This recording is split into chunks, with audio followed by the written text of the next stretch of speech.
Welcome to Lesson 10, Writing Instruction and Content, Part 2. This is a slide that you see with each series of lessons that will help you maximize your learning. You should reread and replay the resources to clarify and review important information. Remember, these are the resources that you're using instead of your textbook, so it's important to access them, either copy them or have them readily available to you, and make sure that you would reread them just as you would reread portions of your textbook. Furthermore, take notes as you go through this particular segment. The following lesson objectives are identify characteristics of multi-genre writing, determine ways to teach multi-genre writing, explain writing strategies for planning, revising, and summarizing, relate effect size with recommended writing strategies, and understand the stages of writing development.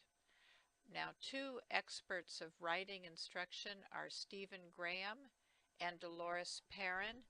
There's a whole document that you will be looking at later on through these slides, and Stephen Graham and Dolores Perrin are the authors of that. He's also the author of many textbooks and articles on the teaching of writing. All right, as I had mentioned, this series of lessons is going to focus more on how to use strategies, how to use the information you've been learning about the teaching of writing in your own classroom with students. There is a video that you will be watching. Before you watch this, click over to the next slide. It's the points to ponder slide, and that will give you some things to look for as you are watching this particular video. It is fairly long. It's 56 minutes and 26 seconds. It takes you inside two different classrooms, and I think you will find it very worthwhile because the teachers actually show you how they implement certain strategies and techniques in their writing classes. Lori Swistak's 5th grade class is focused on multi-genre writing. The students are engaged in inquiry and research, and she demonstrates a strategy, or has your students show you how they go through a strategy called FQI, facts, question, and interpretation. Mary Catherine Richter, 7th grade class, her students are engaged in autobiographical writing, where they demonstrate the use of writer's notebooks, and in her words, to mine for ideas. Now, if you're teaching in a lower grade or an upper grade, keep in mind as you're watching these film clips of the classrooms that you can easily adapt them to fit your grade level and the needs of your students. Here are some preview points to ponder as you watch the film of the two classroom teachers. And again, if you need to access that film, there's the website right above it. One, you're going to look for characteristics of multi-genre writing. What is it? How are the students engaged with it? Look for the strong points of each lesson that the teacher teaches, and look for ways that they differentiate instruction. Listen for the ways the teachers frame questions so that they avoid putting words in students' mouths. Determine the teacher's role during the monitoring of writing lessons. And last, what did you learn that you can use in your classroom, and how can you learn more? I would suggest either printing off this particular slide so it's in front of you, or making a list so as you watch the video you can have some sort of structure to guide your viewing.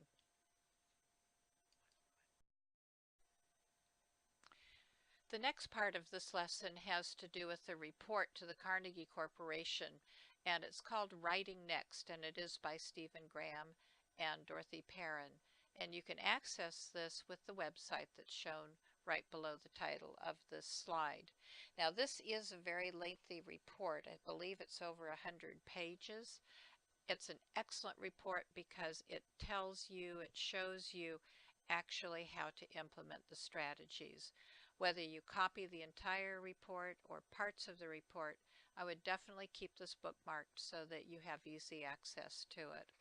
Now, they start off in the report just by giving you some facts about writing and about American students in writing. And the first one is American students do not meet even basic writing standards, and this would be on the NAEP assessments. Basic, remember, is minimal, it's below grade level, and they are not meeting them. We have to do something to improve writing instruction in this country. Furthermore, they found that teachers are at a loss for how to help students learn to write.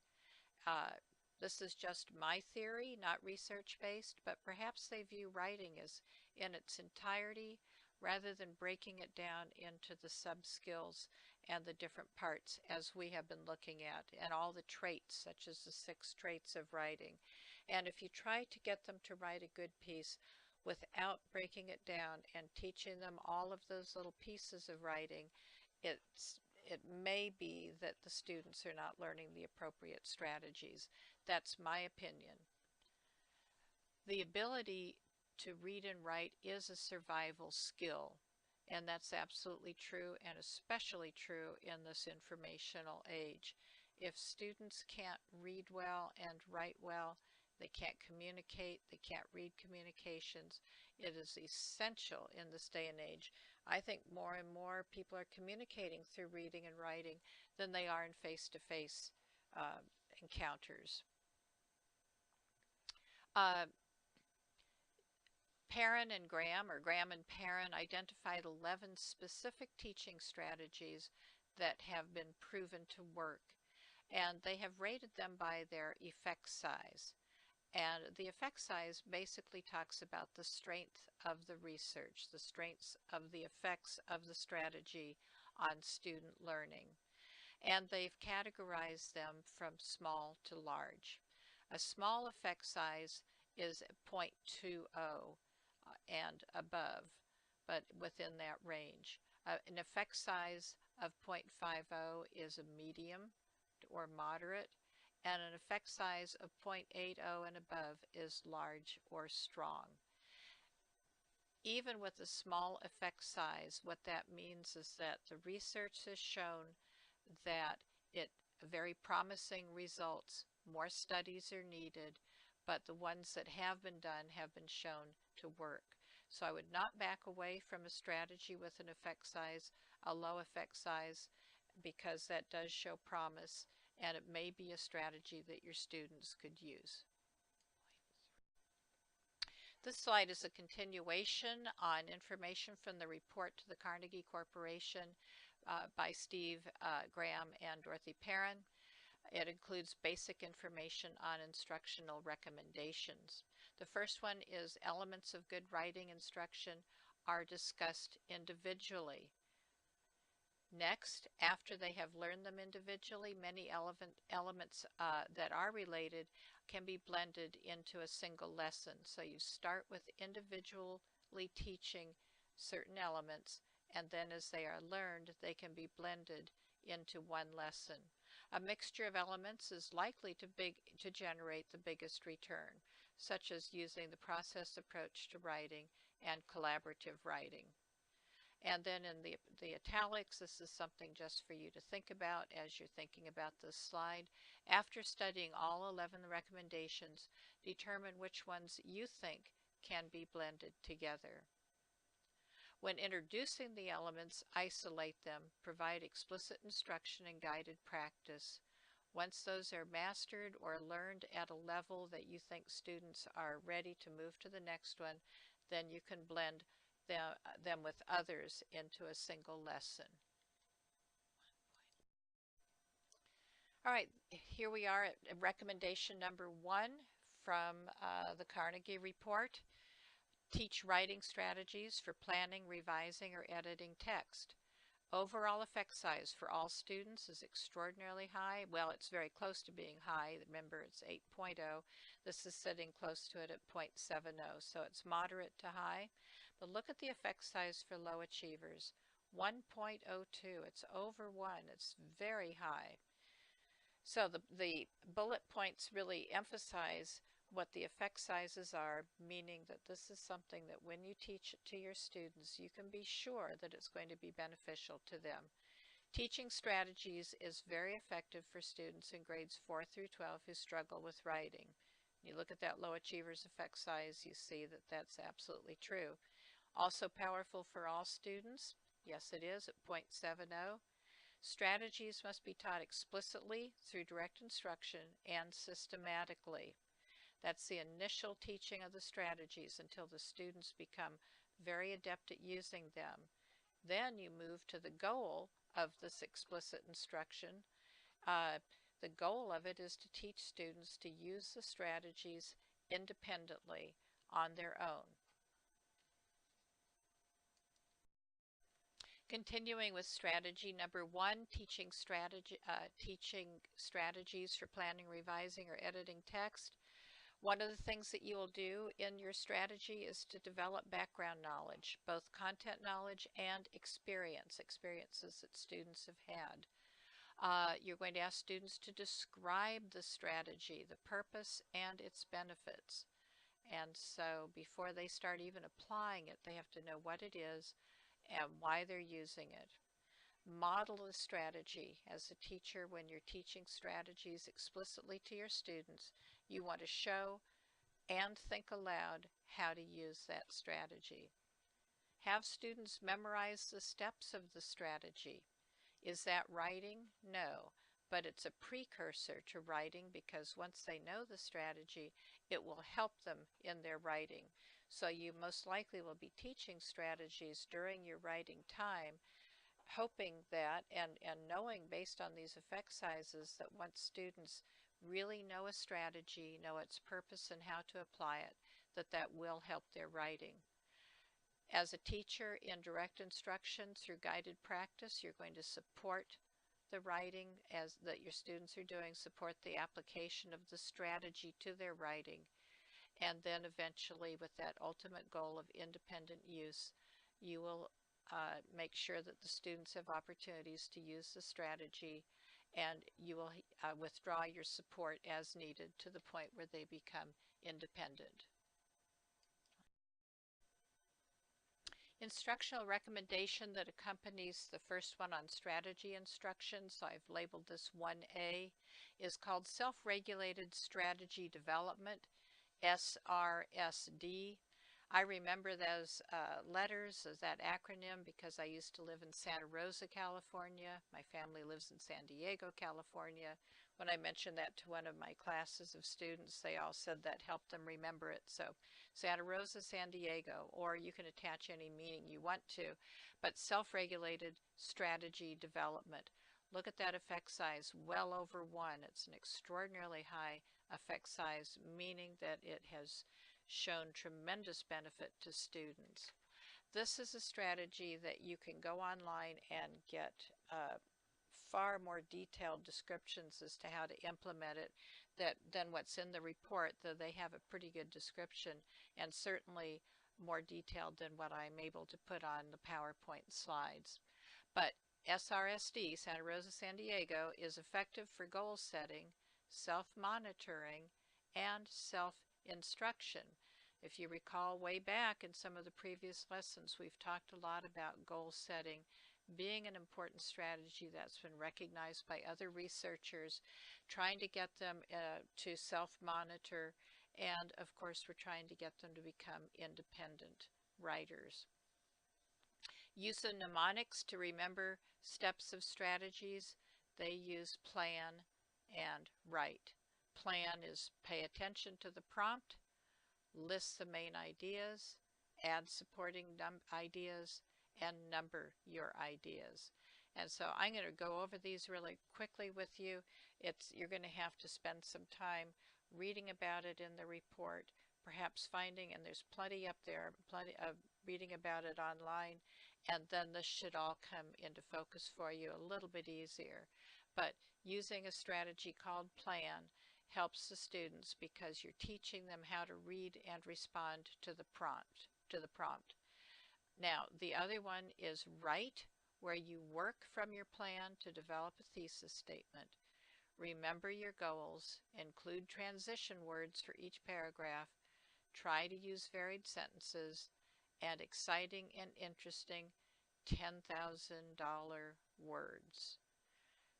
Now, each one of these, starting up there with plan, pay attention to the prompt. That in itself is a lesson. I know teachers who have the students look at the prompt for keywords, highlight the main things that they're asked to do. And that's a lesson. That's not writing, but that's showing them how to look at a prompt and make sure that they answer that. I also urge my students when they're taking an essay test from me to pay attention to the question, actually underline what I'm asking so they don't go off on a tangent that is not responding to what I've asked. So same type of thing. Listing main ideas, teaching students how to first of all identify the main ideas and then listing them, how to add supporting ideas, etc. And so, and down under the right, how do you develop a thesis statement? The students need to be taught that, shown good examples, reminded of their goals, taught about transition words, taught how to vary their sentences, and of course, hopefully you're helping them build vocabulary throughout the school day, but incorporating those rich vocabulary words into their writing.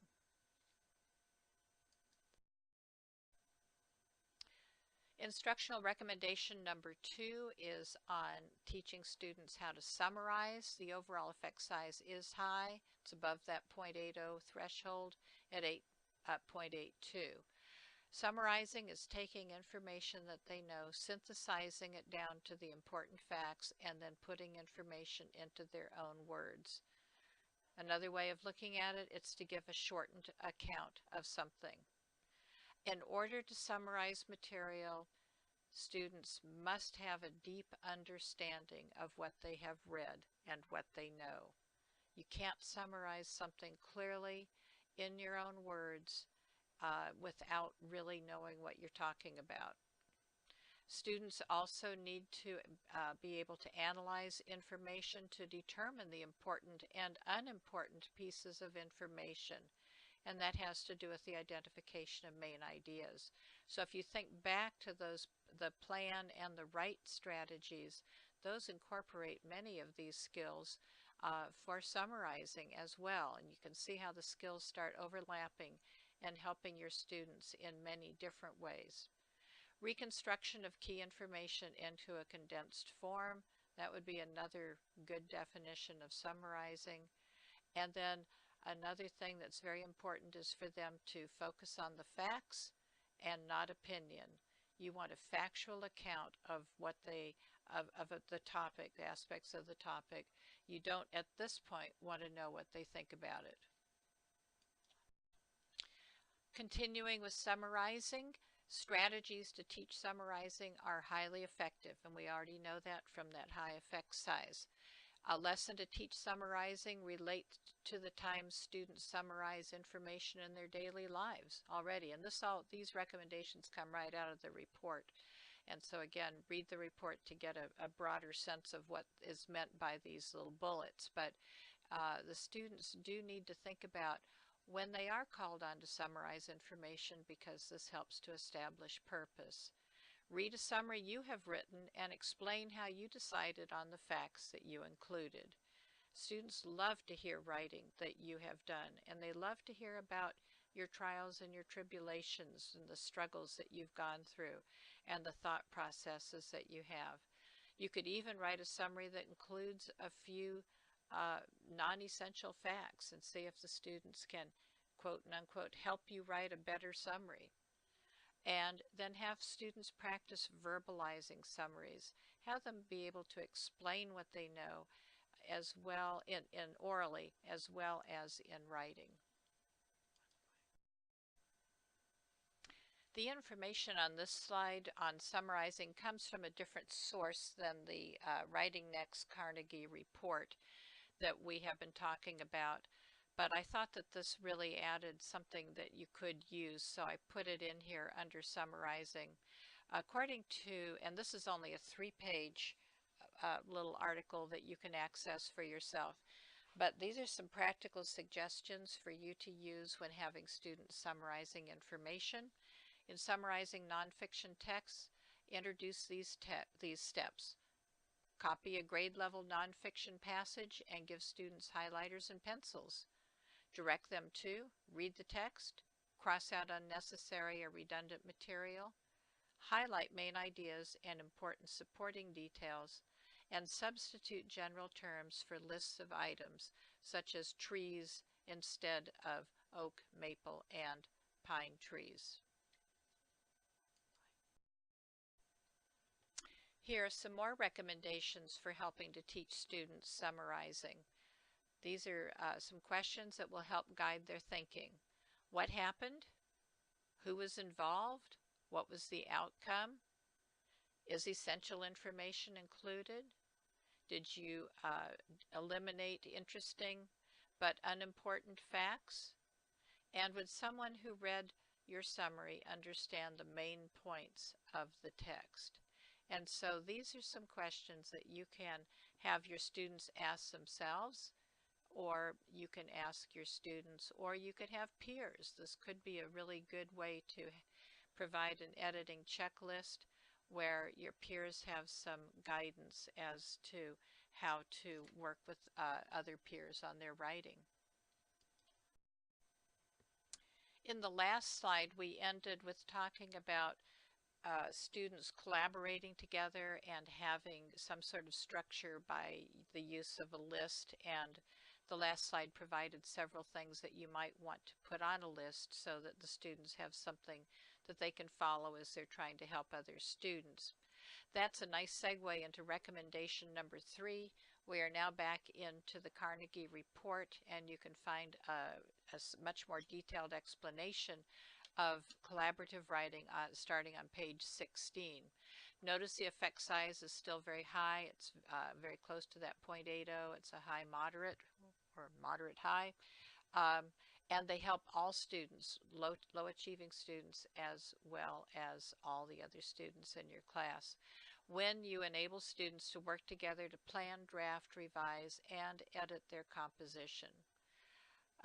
They recommend that you pair higher achieving writers with let me say it again. They recommend that you pair a higher achieving writer with a lower achieving writer and have them work as partners.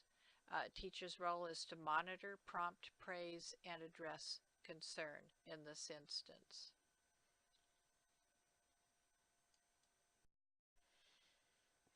From the Carnegie report, this is recommendation number 4, setting specific product goals. The effect size is at 0.70, which is again very high.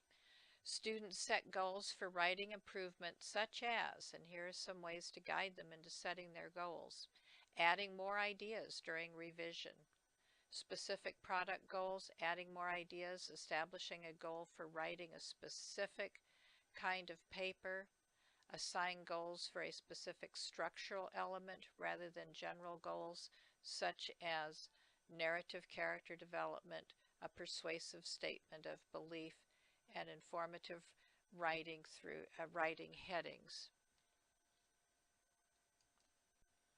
Instructional recommendation number 5, word processing. Overall effect size equals 0.51. Low achievers, the effect size is 0.70. That's interesting.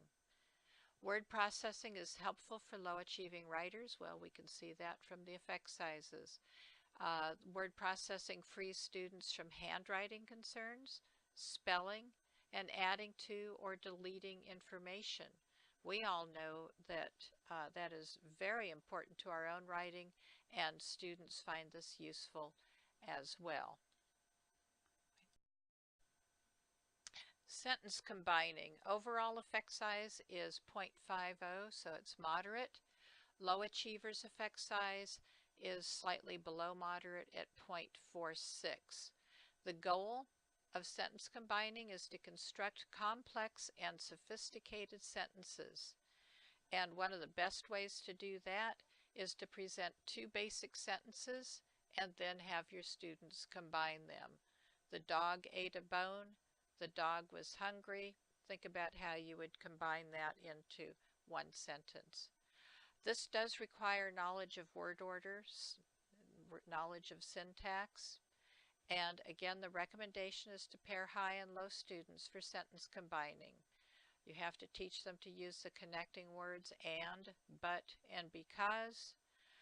They could embed an adjective or an adverb, embed an adverbial or adjectival clause, and make multiple embeddings within the sentences in order to combine the two. And so in order to do that, they're going to have to know what an adjective is, what an adverb is, what the adverbial and adjectival clauses are.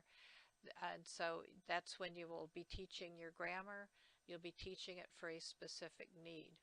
Now, one way that I saw a teacher combine sentences that I thought was very effective was the teacher put a piece of his own writing up on the overhead to show the students, or up on the smartboard now to show the students.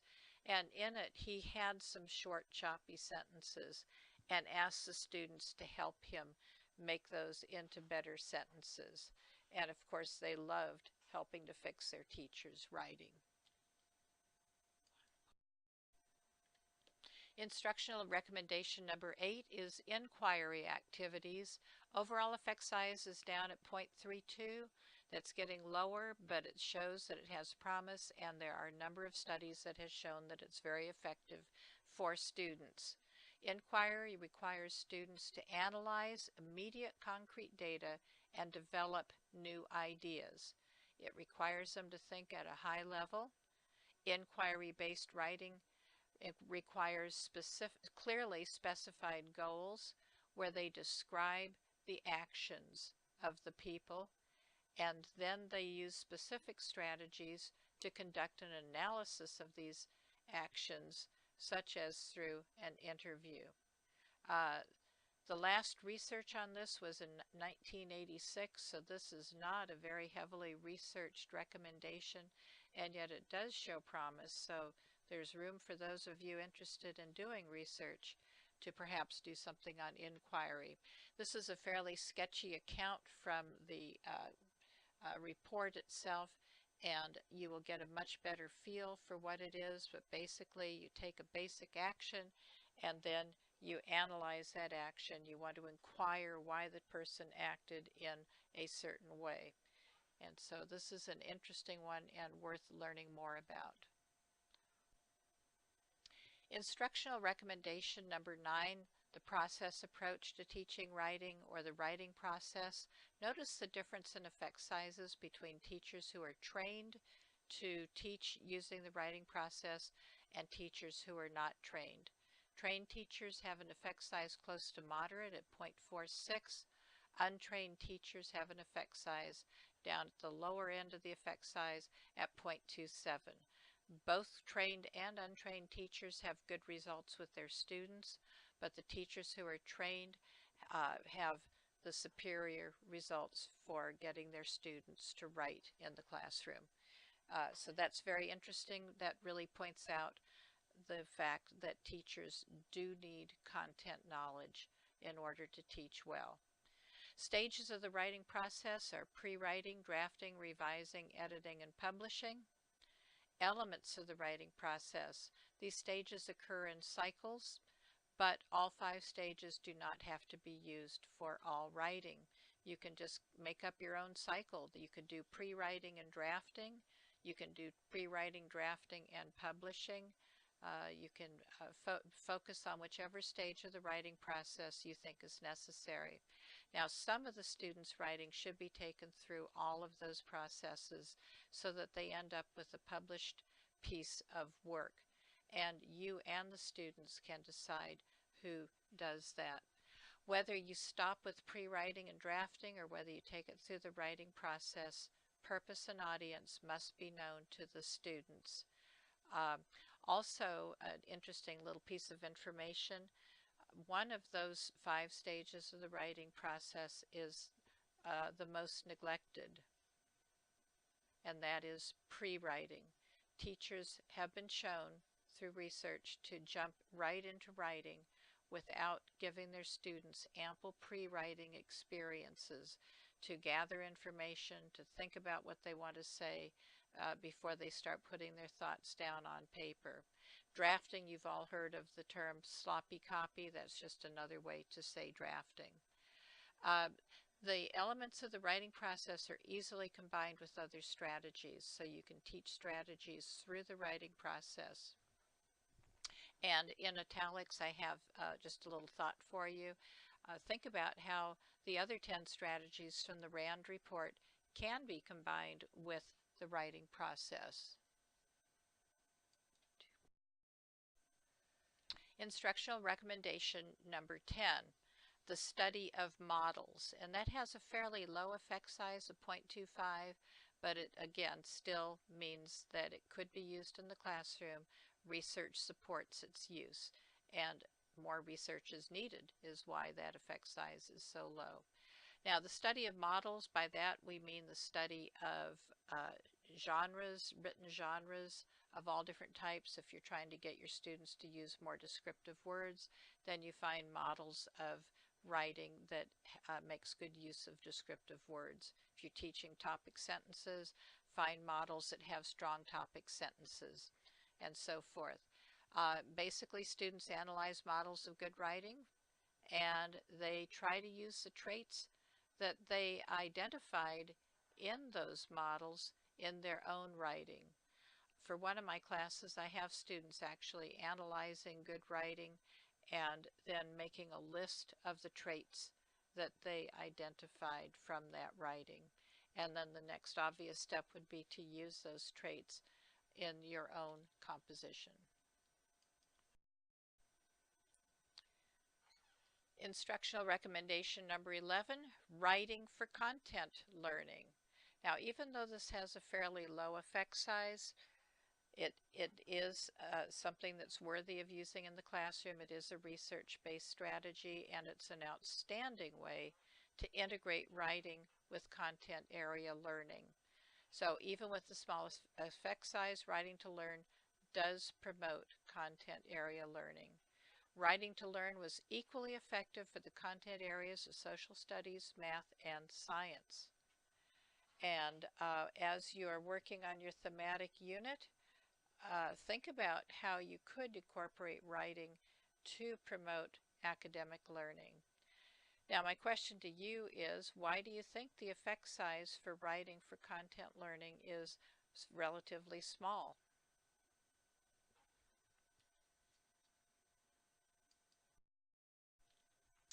All right, well, we have covered the 11 recommendations that Graham and Perrin had found in research to be highly effective for writing instruction. And now we're going to touch on some research on grammar instruction. Traditional grammar instruction as an independent activity does not improve the quality of all students' writing. Now, there are some students who truly love grammar, they love diagramming sentences, and they should be allowed to engage in activities that immerse them in grammar learning. But for students who are not quite as interested in that, the research is showing that the grammar instruction is best done in context. And so you're going to have to know the needs of your students, the interests of your students, and perhaps start with some isolation and then move it into context, or as the research is indicating here, teaching the grammar in the context of the writing. Sentence combining requires knowledge of grammar and is a suggested alternative to the traditional instruction of independent grammar learning. So sentence combining is one way to teach grammar in context. Teaching grammar is important, but is best taught within the context of writing. What are your experiences with this? And the reason why I mentioned sentence combining or sentence diagramming is that I have personally known people who absolutely loved that. That was like a puzzle to them. It was something that they liked. And yet that's often held up as an activity that teachers should not do because it's so boring to the students. So this is a case where you really have to know your students well, but look for ways to embed grammar instruction with students' writing. Point. Well, it looks like we left out instructional recommendation number 7. Somehow it ended up toward the end of this series of slides. So we will cover it, and it's still, apparently we covered 10 recommendations. This will now be the last recommendation. Number 7, pre-writing. That's the one that I had mentioned before as being very overlooked in the writing process. I think in the interest of time, maybe in the excitement of trying to get the children writing, it's something that is difficult for teachers to implement in the way that it needs to be implemented. And that's basically what the research has shown. Pre-writing is the first step in the writing process. We all know that. Students, this is a time when students generate and organize ideas. And they could also generate and organize topics for what they want to write about. It's not a time when they're doing a lot of their initial writing, though if they think of phrases and sentences and things they want to say, they could certainly have a little piece of paper where they can sketch down their ideas. But a lot of times, thinking at the elementary level, teachers will take their students to the pumpkin patch. When they come back, they list all the things they had seen at the pumpkin patch, and from that experience and from that recalling of information, those students have engaged in a good pre-writing activity, and now it's up to them to choose the ideas that they want to elaborate on and put them in their draft. There is also some debate about, in pre-writing, whether or not to list the words that you think students are going to need in their writing that they may not know how to spell. For example, with the pumpkin patch example, pumpkin and I don't know, farmer and tractor, different words, blossom, vine, different words that students may want to use in their writing, but they may not know how to sound them out or write them. Some teachers say that they should just write them the way they sound and move on and worry about that later. In my own personal teaching experience, my students were very reluctant to move on until they had the spelling of the word. In other words, if they couldn't spell the word, they sort of sat there. They didn't want to move on. So what I did was I tried to anticipate the words that they would need, and I wrote those on the board for them just in random fashion. And that way, if they didn't know how to spell a word, I asked them to look up at the board, and I didn't have so many words that they couldn't find them. They would have to sort of read through the words and find the ones that they wanted. So that promoted a little bit of reading and also helped them move on in their writing. But as I said, that's a debated topic, and you probably have your own ideas as to what is best with that as well. Back to the pre-writing, students gather information through reading or developing a visual representation. Often in the lower grades, we have students write something and then we tell them to draw a picture. Well, what if we start with the picture? Draw a picture of your trip to the pumpkin patch and now write a story about it. It gives them something concrete to work from. But they do have to have information and knowledge, or they're going to have a very difficult time trying to figure out what they're going to write.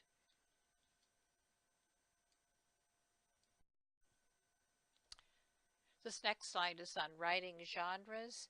If you recall from the last series of slides that we did before this one, where we focused on writing assessment, that the NAEP assessment in grade 4 focuses on persuasive writing, 30%, explaining things, which would be nonfiction, informative perhaps, and conveying experiences, both of those at 35%. Now notice what actually is going on in classrooms. Students in grades K through 3 write mostly stories, which would be conveying experiences, and personal narratives, also conveying experiences. What's missing there is writing to persuade and writing to explain. So what happens to these students when they get to that poor 4th grade teacher who is faced with a writing assessment that assesses 3 genres, not just one. That's what this really points out, the need for teachers beginning in grades kindergarten to have their students tell or write stories that also are to persuade and to explain in addition to writing stories. Uh, Fourth grade, they are assessed through NAEP on persuasion, explaining, and conveying personal experiences. Fourth grade writing in the classrooms is mostly explaining, expository tasks. What about conveying experiences? What about persuading? They are not getting that instruction, and yet they are being tested on it. So the fourth grade students who move on into the eighth grade, that eighth grade teacher is going to be stuck trying to teach them the missing genres. And that's why it's important to know what the assessment is and to include all of those in your writing program. Now, at the eighth grade, students do the persuading, the explaining, and the conveying. And at the 12th grade, they do the explaining, the persuading, and the conveying of experiences. And look, they're only writing primarily one genre, expository. And so each grade grouping only is learning how to write one genre, and none of them are on persuasion. So these are gaps in the writing curriculum that would be important for you to address. Here are some concluding thoughts about writing development. Writing is made up of closely linked processes that operate simultaneously. You're thinking, you're writing, you're recalling words, you know how to spell, you're dealing with grammar, you're organizing ideas. My goodness, that's a lot of stuff going on in your head at one time just to get one sentence down on paper. It begins as a free association of ideas, and as writing develops, it leads to a growing knowledge of style and processes that are involved in planning, evaluating what was written, and then revising the writing. Students, as they write, become increasingly aware of audience and purpose. This is developmental, and it also comes from experience. And then the last stage, writing is used for personal transformation. So now we're back to the audience not being to communicate to others particularly, but perhaps writing used for personal transformation through the expression of ideas and knowledge. And it could be through a diary or a journal, or it could be shared. So it could either be for self or for an audience. These 3 points to ponder conclude this series of lessons on writing instruction, and I hope that you did learn a lot about how to teach writing, what to teach, and can take some of these strategies directly into your classroom, because these are strategies that you can have faith in, that you know will help your students become better writers. For the points to ponder, review those recommendations to the Carnegie Corporation. I'm sure a lot of them are very familiar to you. When you read about it in the Carnegie report, you may get some better ideas or some more ideas on how to enrich the instruction that you are already doing. And if there are some new ones there, which ones do you think would be most useful to use with your students? And when you check the effect sizes, look at the ones that are especially high for those struggling writers, and also consider the ones that work with all students so you can enrich their writing as well.